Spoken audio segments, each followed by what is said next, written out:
गणेश चतुर्थी व्रत कथा। भाद्र कृष्ण गणेश चतुर्थी व्रत कथा। राजा नल की कथा।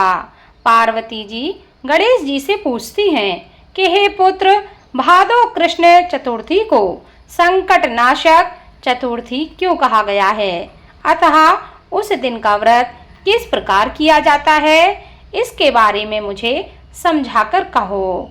गणेश जी ने कहा कि हे माता, भादो कृष्ण चतुर्थी सब संकटों की नाशक, विविध फलदायक एवं संपूर्ण सिद्धियों को देने वाली है। पूर्व वर्णित विधि से पूजा करनी चाहिए। हे पार्वती, इस व्रत में आहार संबंधी कुछ विशेषताएं हैं, उन्हें मैं बतला रहा हूँ। श्री कृष्ण जी कहते हैं कि हे युधिष्ठिर, पुत्र की ऐसी बात सुनकर पार्वती जी ने उनसे पूछा कि आहार एवं पूजन में क्या विशेषता है, उसे कहिए। गणेश जी ने कहा कि गुरु द्वारा वर्णित प्रणाली से एक दिन भक्ति भाव से पूजन करना चाहिए। 12 महीनों में अलग अलग नामों से गणेश जी की पूजा करनी चाहिए। विनायक, एकदंत, कृष्ण पिंग, गजानन, लंबोदर, भालचंद्र, हेरंब, विकट, वक्रतुंड, आखुरत, विघ्नराज और गणाधिप, इन 12 नामों से व्रती को गणेश जी की पूजा करनी चाहिए। अलग अलग महीनों में क्रमशः एक एक नामों से पूजन करना चाहिए।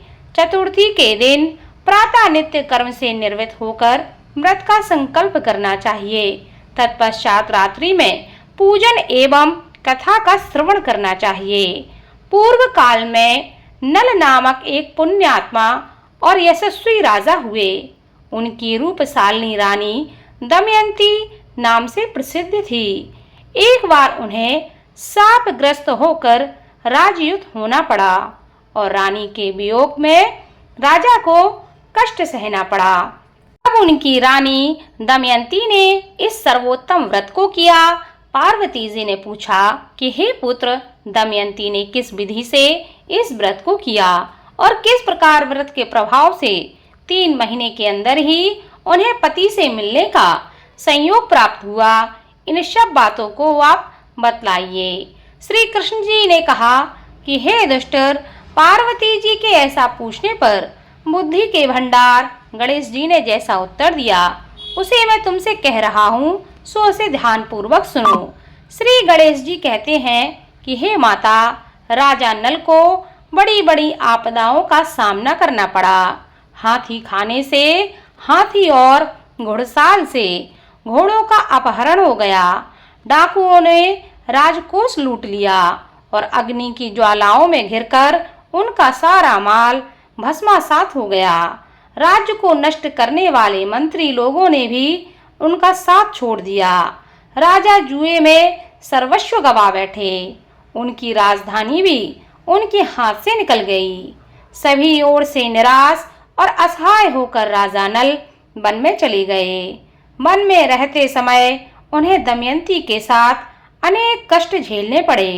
इतना होते हुए भी उनका रानी से वियोग हो गया। तत्पश्चात राजा किसी नगर में सईस का काम करने लगे।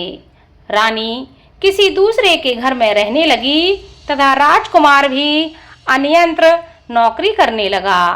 जो किसी समय राजा, रानी, राजपुत्र कहे जाते थे, वे ही अब भिक्षा मांगने लगे। तरह तरह के रोगों से पीड़ित होकर एक दूसरे से विलग होकर कर्म फल को भोगते हुए दिन बिताने लगे। एक समय की बात है कि वन में भटकते हुए दमयंती ने महर्षि सरभंग के दर्शन किए। उनके पैरों पर नतमस्तक होकर हाथ जोड़कर कहा। दमयंती ने पूछा कि हे ऋषिराज, मेरा अपने पति से कब मिलन होगा? किस उपाय से मुझे हाथी घोड़े से युक्त घनी आबादी वाली नगरी मिलेगी? मेरा भाग्य कब लौटेगा? हे मुनिवर, आप निश्चित रूप से बतलाइए। भगवान श्री कृष्ण ने कहा कि गणेश जी कहते हैं, दमयंती का यह उत्तम प्रश्न सुनकर सरभंग मुनि ने कहा कि हे दमयंती, मैं तुम्हारे कल्याण की बात तुमसे कह रहा हूँ। इससे घोर संकट का नाश होता है। यह सब कामनाएं पूर्ण करने वाला एवं शुभदायक है।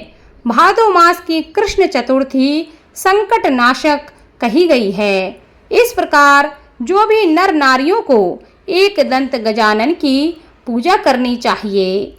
विधि पूर्वक व्रत एवं पूजन करने से ही रानी तुम्हारी समस्त मनोकामनाएं पूर्ण हो जाएंगी। 7 महीने के अंदर ही तुम्हारा पति से मिलन होगा। यह बात मैं निश्चित पूर्वक कहता हूँ। गणेश जी कहते हैं कि सरभंग मुनि का ऐसा आदेश पाकर दमयंती ने भादों की संकट नाशनी चतुर्थी का व्रत प्रारंभ कर दिया। इस प्रकार उनके व्रत करने से भगवान गणेश की उन पर कृपा हो गई। तभी से बारंबार प्रतिमास गणेश जी का पूजन करने लगी।